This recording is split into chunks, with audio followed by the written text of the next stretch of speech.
صبح 11 ایون در ادامه سفر رسمی خود به جمهوری تاجیکستان، پرزیدنت جمهوری ازبکستان محترم شوکت میرزیویف به شهر باستانی خوجند ولایت سوخت تشریف آوردند.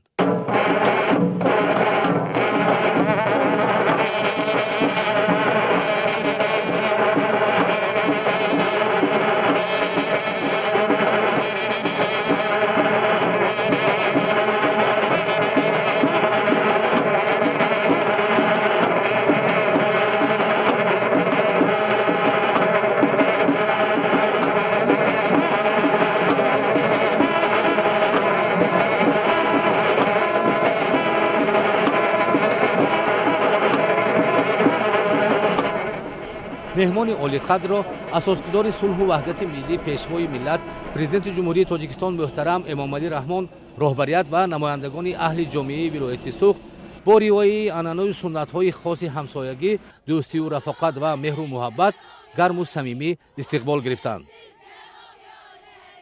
با فروغی مهر افزا دو سروری محبوب ما خوش آمدید.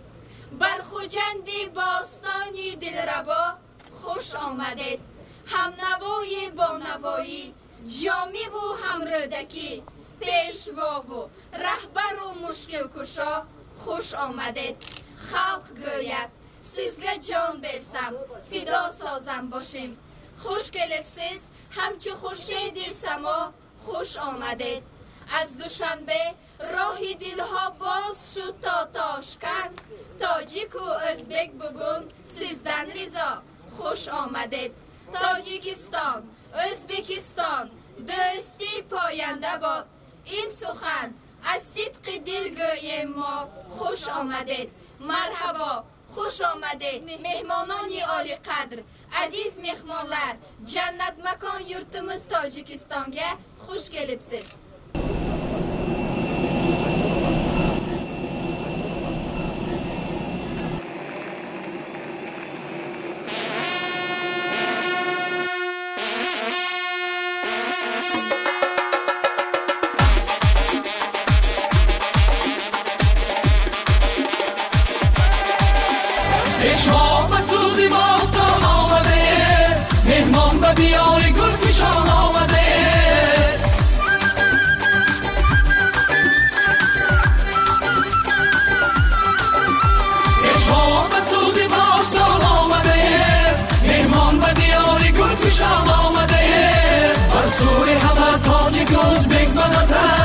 بخشنده وقت بر جهان آمده برسوی همه تاجیک ازبک و وطن بخشنده وقت بر جهان آمده مهمانی عزیز مهمانی عزیز مهمانی عزیز مرحبا شاد شوید خوشبخت گرم خوشبخت گرم خوشبخت گرم صبح آباد شوید.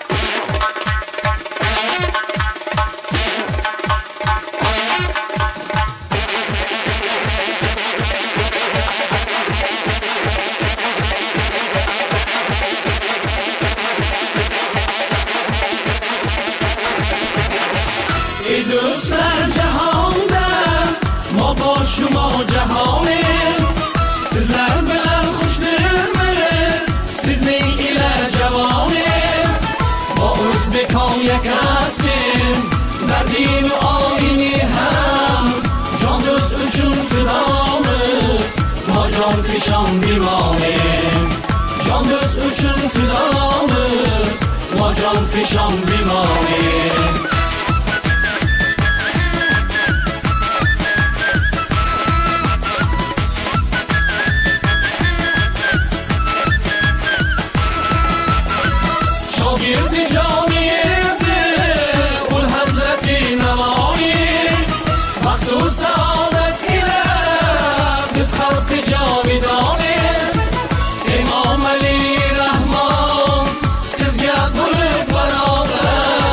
Şavk